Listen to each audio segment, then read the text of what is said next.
Hi, I'm Monique Jimenez from BSA2A. Today I will use and show to you how does knapsack sprayer are used for. Before planting, we should always consider removing unwanted plants which is considered as weeds because these weeds compete to any crops for their nutrients. That's why it is necessary to remove them for their optimum growth and development of agri-crops. This is to make sure the quality and quantity of the production. To begin with, let me show you the knapsack sprayer.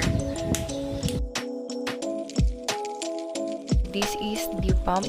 It is necessary to keep pressure in the tank so the liquid in the tank or the herbicide mixture will spray out when the trigger is pulled.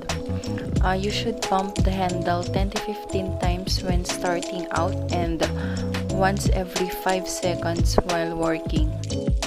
Also, you should always check the pressure gauge the first few times you use the system to be sure you have the rhythm of pumping that keeps the pressure steady. The pressure gauge should be kept oiled so that the seals are solid, or otherwise you will lose the pressure.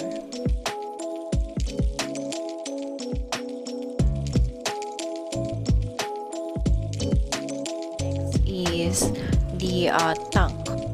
Usually, knapsack sprayers have 2 to 5 gallon.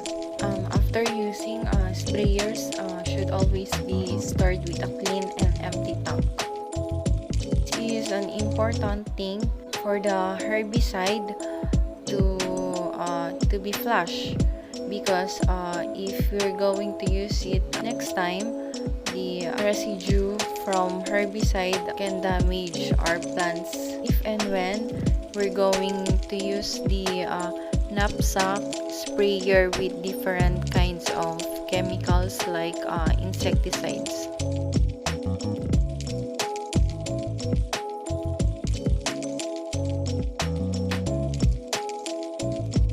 Lastly, this is the nozzle. The nozzle tip forms the spray pattern. The tip is one of several components that screw into each other at the end of the spray wand. Most sprayers came with multiple tips, one for spraying narrow streams and other for spraying wide streams. There are also adjustable tips that have multiple nozzles for spraying between several rows at once. In the tip assembly, there is also a screen that should be cleaned occasionally. This screen is located near the interchangeable tips unless you are using a variable nozzle or a boom. The typical tip delivers 0.3 to 0.5 gallons per minute.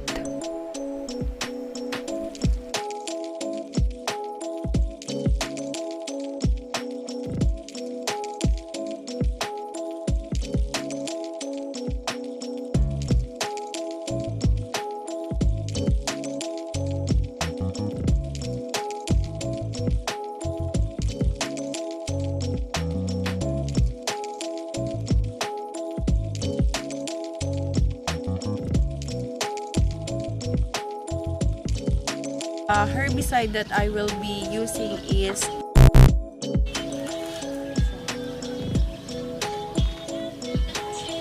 the ratio for this herbicide is 1 liter per 1 hectare. This solution should be mixed in water. It is recommended to mix it in separate container before in a knapsack sprayer.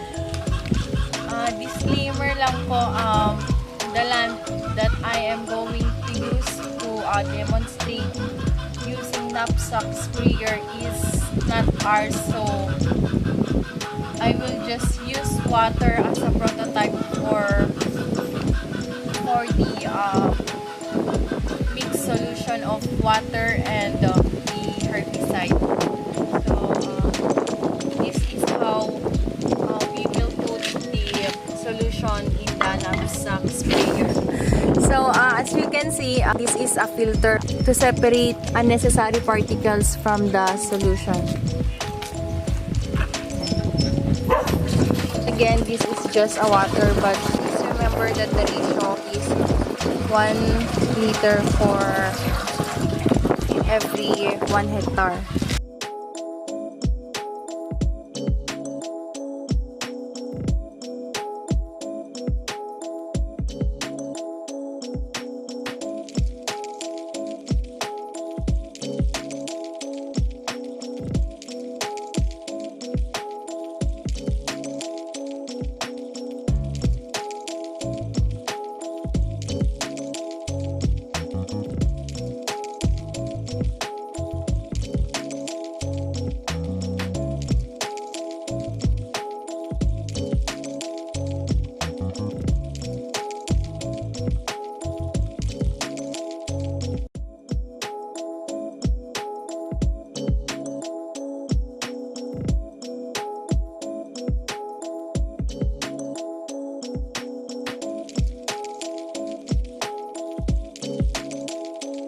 In doing this practice, I realized farming takes a lot of time and effort.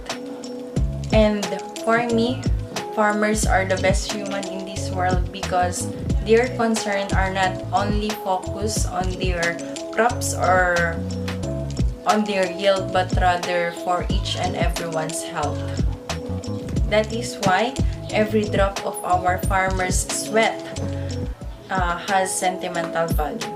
Also, this innovation, aside from tractor, knapsack sprayer, and the herbicide, helps the farmer to make their work a little bit easier than before, which is they remove the weeds manually.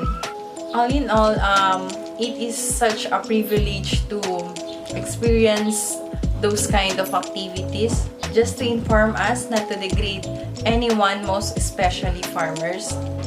We should always root for them and help their voices to be heard by our government. So that's all na po. Again, I'm Winnie Jimenez from BSA 2A. Thank you so much.